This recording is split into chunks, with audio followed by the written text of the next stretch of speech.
अस्सलामुअलैकुम। आज की इस वीडियो में हम डिस्कस करने वाले हैं operators in C plus plus.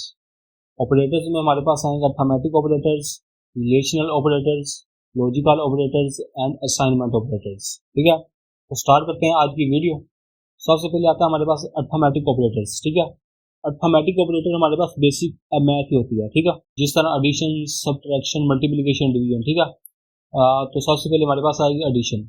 जिस तरह मैं अपने बैंक अकाउंट की बात करूँ, उसके अंदर मेरा बैलेंस पड़ा हुआ और मैंने अपनी अमाउंट जमा करवाई है, वो मेरे बैलेंस में जाके ऐड हो जाएगी। ठीक है, और अगर मैं सब्ट्रैक्शन की बात करूँ, अगर मैंने अपने बैलेंस में से पैसे निकलवाए हैं, माइनस हो जाएंगे उसमें से। उसके बाद मल्टीप्लिकेशन को हम जिस तरह कोई टेबल वगैरह लिखने के लिए यूज़ करते हैं। उसके बाद हमारे पास आ जाती है डिवीजन। डिवीजन जिस तरह हमारी नॉर्मल डिवीजन होती है उसी तरह इसमें होती है। ठीक है, लेकिन जिस तरह मैंने 7 को 2 पे डिवाइड करवाया, मेरे पास जो उसका आंसर आएगा वो 3 पॉइंट कुछ आएगा, मीन्स के इशारिये में आएगा। सी प्लस प्लस में इशारिये के बाद जो वैल्यू आएगी उससे कंसीडर नहीं किया जाएगा, सिर्फ इसका आंसर हमारे पास आएगा 3। ये मैं बात कर रहा हूँ अगर नॉर्मल केस है। अगर हम डिवीजन पॉइंट्स वाले नंबर की करवा रहे हैं तो उसका आंसर जाहिर सी बात हमारे पास पॉइंट्स में ही आएगा। ठीक है, और लास्ट में हमारे पास आ जाता है जी मॉडुलस, जिसे हम रिमाइंडर भी कहते हैं। इसको आपने ध्यान से समझना। रिमाइंडर होता क्या है, जिस तरह मैंने 11 पे डिवाइड करवाया 2 को, तो मेरे पास ऊपर रिमाइंडर क्या आ गया 1।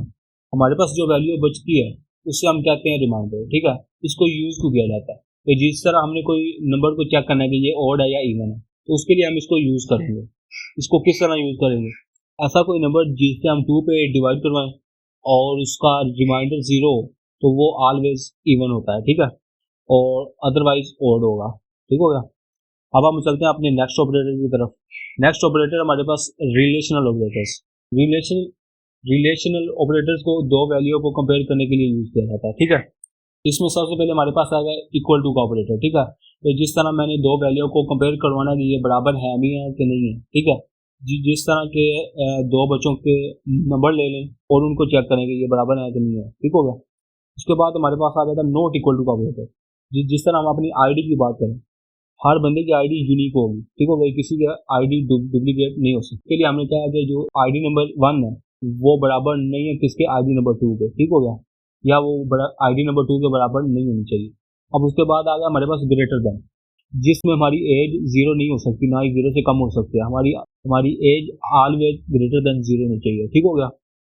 और उसके बाद हमारे पास आ जाता है लेस देन वाला, कि हमने कंडीशन लगाई हुई है कि ये फॉर्म सिर्फ वही बंदा फिल करेगा जिसकी एज लेस देन 100 है। ठीक हो गया।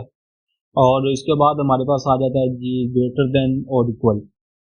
जिस तरह हम अपने बैंक अकाउंट की बात कर रहे हैं, हमने अपने अकाउंट से पैसे निकलवाने हैं, जितने हम पैसे निकलवा रहे हैं उतने पैसे पहले अकाउंट में मौजूद होने चाहिए, या इससे ज़्यादा पैसे अकाउंट में मौजूद होने चाहिए, तो तब भी हमारा विड्रा होगा, अदरवाइज विड्रा नहीं होगा। ठीक हो गया।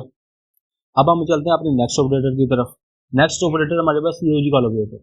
लॉजिकल ऑपरेटर्स को किसी दो कंडीशन के दरमियान यूज किया जाता है। ठीक है, इसमें सबसे पहले आता है हमारे पास एंड ऑपरेटर। एंड ऑपरेटर का मतलब होता है कि जिन दो कंडीशन के दरमियान इसको यूज किया जा रहा है वो दोनों कंडीशन ट्रू होनी चाहिए। तो जिस तरह कोई कंपनी एम्प्लॉय हायर कर रही है, ठीक है, उन्होंने कंडीशन लगाई हुई है कि आपने ग्रेजुएशन की हो, लेकिन ग्रेजुएशन आपने कंप्यूटर साइंस में की है। दोनों कंडीशन ट्रू होंगी तभी हम आपको हायर करेंगे। ठीक है, उसके बाद हमारे पास आ जाता है और ऑपरेटर। जिन दो वैल्यू के दरमियान हम और ऑपरेटर यूज करते हैं उसका मतलब होता है दोनों में से एक कंडीशन का ट्रू होना जरूरी है। ठीक हो गया। जिस तरह आपने कहीं पे एडमिशन लेना है तो वो आपसे आपका आईडी कार्ड लेंगे। अगर आपके पास आपका आईडी कार्ड नहीं है, अभी आपका आईडी कार्ड बना ही नहीं, तो आप बेफॉर्म सबमिट करवाएंगे। ठीक है, उसके बाद हमारे पास आ जाता है नोट ऑपरेटर। नोट ऑपरेटर को आपने ध्यान से समझना। ये हमें दो आउटपुट देता है, ट्रू या फॉल्स। ठीक है, ये ट्रू को फॉल्स कर देता है और फॉल्स को ट्रू कर देता है। वो किस तरह देखते हैं एग्जाम्पल पे। जिस तरह हम इंटरनेट की बात करें, जब हमारे मोबाइल का इंटरनेट चल रहा होता है तो तब होता है ट्रू। ठीक हो गया। अगर इंटरनेट बंद हो जाता है तो वो उसे फॉल्स कर देगा। ठीक है, और हम इसका मैसेज आ जाएगा कि आपका इंटरनेट बंद है। ठीक हो गया। ये थे हमारे पास लॉजिकल ऑपरेटर्स। और लास्ट में हमारे पास आते हैं जी असाइनमेंट ऑपरेटर्स। असाइनमेंट ऑपरेटर्स को किसी वेरिएबल के अंदर वैल्यू स्टोर करवाने के लिए यूज किया जाता है। ठीक हो गया। वेरिएबल को हमने लास्ट वाली वीडियो में डिस्कस किया हुआ है, उसको भी आप देख सकते हैं। इसमें सबसे पहले आ जाता है कि सिंपल असाइनमेंट होती है, तो जिस तरह हमने ए में 6 को स्टोर करवा दिया, ठीक है, एक्स में 5 को स्टोर करवा दिया। उसके बाद है हमारे पास एडिशन इज इक्वल टू, ठीक हो गया। इसे हम कंपाउंड असाइनमेंट ऑपरेटर भी कहते हैं। जो सब कुछ हमने पहले पढ़ लिया ये वही चीज़ है बस, ठीक है, लेकिन इसको लिखने का तरीका चेंज है थोड़ा सा। मैंने लिखा है कि एडिशन का साइन है, इक्वल है, 5 है, ठीक है, उसको हम किस तरह लिख सकते हैं, उससे हम a is equal to a plus 5 भी लिख सकते हैं, ठीक है, बस लिखने का तरीका चेंज है। और उसके बाद सब्ट्रैक्शन हमारे पास आ गई, ठीक है, वो भी सेम चीज़ है। उसके बाद मल्टीप्लिकेशन और लास्ट पे डिवीजन। ये 4 लास्ट वाले ऑपरेटर को हम कंपाउंड असाइनमेंट ऑपरेटर भी कहते हैं, ठीक हो गया।